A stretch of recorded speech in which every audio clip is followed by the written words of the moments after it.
Salam à tous, coucou l'équipe, ça dit quoi? Désolé, je suis KO, il est quelle heure? Il est 6h51. Salut les gars, c'est le 4, le Blake, j'espère que vous allez bien. Épisode 43 de Ma vie est un film, je crois. C'est le bordel dans ma tête, c'est le bordel dans ma vie. Euh, Pourquoi je tourne des épisodes si tard? Vous voyez, je deviens fou. Euh, J'espère que vous allez bien, en tout cas, que vous avez passé un bon samedi, que vous allez passer un bon dimanche. Enfin, ça, vous le savez déjà, du coup, parce que cette vidéo, vous la voyez ce dimanche, si vous êtes à jour, sinon plus tard. Du coup, j'espère que vous passez une bonne vie en général. Aujourd'hui, on va parler de l'industrie musicale. Est-ce que c'est bien de vouloir faire une carrière musicale quand c'est souvent décrit comme un enfer, tout ça? En fait, l'industrie musicale, elle peut être vue de deux œils. Œil idéaliste, c'est l'argent, c'est le succès, c'est les femmes, c'est la drogue, c'est la réussite, entre guillemets. Je sais pas si la drogue et les femmes, c'est la réussite, mais l'argent, c'est associé à la réussite. Le succès populaire, est-ce que c'est ça la réussite? Ça, c'est un débat philosophique. Il est bien trop tard pour mon cerveau pour faire ce débat philosophique. Cela dit, l'industrie musicale peut être associée à ça d'un point de vue idéaliste, d'un point de vue un peu plus pessimiste, un peu plus négatif. Ça peut être associé à un enfer. Dans le sens où il y a des gens très faux qui t'utilisent, qui veulent leurs bénéfices en premier. Enfin voilà, je ne vais pas vous faire tout ce que beaucoup de gens peuvent dénoncer sur l'industrie musicale, mais les méchants sont partout, le monde nous manipule, au secours. Voilà.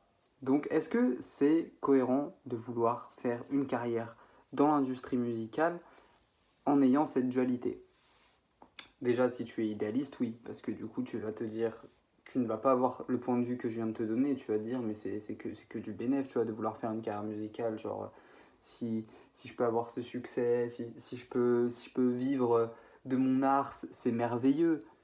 Mais si tu as le point de vue négatif, tu vas te dire, bah non, genre, je veux pas que mes amis d'enfance me trahissent, je veux pas que tout le monde veuille mon argent, je veux pas que les gens ne me voient que par intérêt, je ne veux pas ceci, je ne veux pas cela. L'industrie musicale, est-ce un enfer? Je n'y répondrai pas dans cette vidéo parce que je ne suis pas dans l'industrie musicale. Cela dit, j'ai eu des ragots, des bruits de personnes que je connais qui sont dedans. Et même à une petite échelle, déjà, après, encore une fois, tous les gens sont différents. Peut-être que tu vois, genre, peut-être que en fait, c'est juste les mauvaises personnes sur qui la personne qui m'en a parlé est tombée, tu vois. Mais voilà. Est-ce que le monde est méchant? Oui.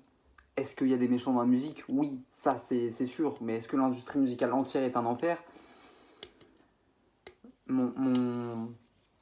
Comment dire?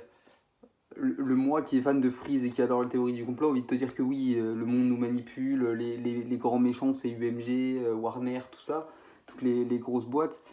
Mais bon, je ne suis personne, je n'ai pas envie de diffamer, je n'ai pas envie de procès. Enfin, je suis personne, donc j'aurai pas de procès, mais enfin, t'as compris, quoi.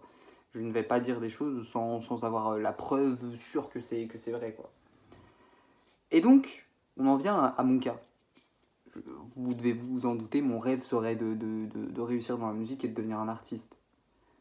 Mais est-ce que c'est cohérent en sachant que c'est potentiellement un enfer? Bah écoute, quand tu es passionné de ce rap, que tu manges le rap, que tu dors le rap, que tu respires le rap, que tu vis le rap, t'as beau te dire que c'est un enfer, tu rêves de pouvoir pratiquer ce métier tous les jours de ta vie. Enfin, je pense que c'est une évidence, tu vois.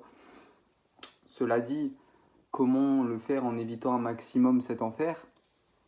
En t'entourant le mieux possible, même si bien évidemment un traître ne révélera jamais son vrai visage avant bien longtemps. Être indé, moi les gars, je vous le dis, hein, je pense que ça me fera beaucoup moins d'argent, ça me fera peut-être beaucoup moins de succès, mais je pense que si je réussis à avoir un minimum de clout, j'essaierai de rester indépendant le plus longtemps possible et le plus possible. Mais ouais, voilà, genre j'ai envie de te dire, indépendance, bon entourage, c'est des paramètres à prendre en compte. Après, encore une fois, je n'ai pas la vérité, mais je voulais parler de cette dualité de l'industrie musicale. Est-ce que c'est bien, est-ce que c'est mal? Est-ce que c'est les méchants, est-ce que c'est les gentils?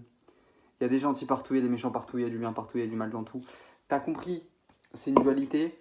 C'est une dualité autour de laquelle j'ai envie d'avoir ton avis. Donc n'hésite pas à laisser un commentaire, à venir sur Insta, m'envoyer un petit message. Alors moi je pense que l'industrie musicale c'est ceci, c'est cela. Si même tu as des retours, même si même tu es artiste et que tu tombes sur cette vidéo, dis-moi tout poto. Enfin voilà, je voulais parler de l'industrie musicale, est-ce un enfer? Putain, on dirait un peu, tu sais, le titre de Enquête exclusive, tu sais, toutes ces émissions de racisme là. Genre, est-ce que les banlieues sont euh, le berceau du terrorisme, tout ça, genre, ce genre d'émission de sistra de merde. Enfin bref. Voilà, c'était petit épisode de Ma vie est un film un peu détente, un peu en mode on va débusquer les méchants. Demain, on va parler de. Désolé, je renifle, hein, c'est la maladie. Demain, on va parler d'un truc qui pourrait y avoir dans la suite de Ma vie est un film, ce que je vous ai teasé hier. Voilà, après, je dis rien, mais bon. En tout cas, les gars, c'était le 4. Et on se dit, bah, du coup, à demain pour la suite de Ma vie est un film. Ciao!